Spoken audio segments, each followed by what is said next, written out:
Hi, we're Team 66, and we created a simulation of a strand beast, which is a type of kinetic sculpture.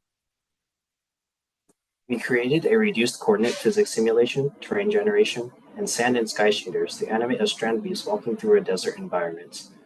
Our system allows simulation of rigid systems and remains stable even with large time steps. We pick generalized coordinates equal in number to the degrees of freedom, with the crankshaft angle and external pose as our variables.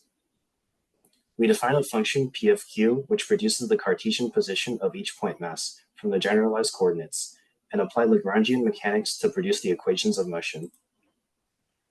We manually define p of q for enough points to determine the system, and the remaining positions and derivatives are automatically calculated. When a point collides with a surface, we solve for constraint forces that keep the point above the surface, removing negative forces as they appear.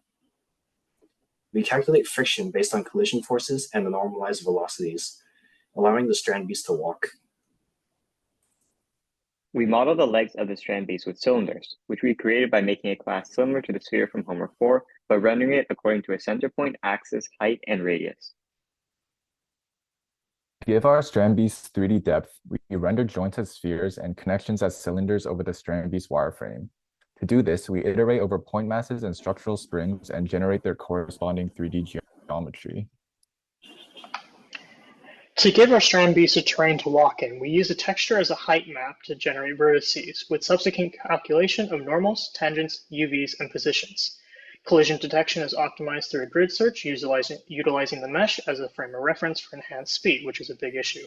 The shader incorporates sparkle normal perturbation derived from noise functions, and additionally, large-scale ripples are generated from the use of the normal map and Perlin noise. We generated our sky scene with three elements: a blue sky gradient, a sun, and clouds. To generate the sun, we locked it in world space and rendered it according to the angle between it and the user, so that it moved realistically. For the clouds, we rendered them using a Perlin noise generator so that they would render randomly and naturally.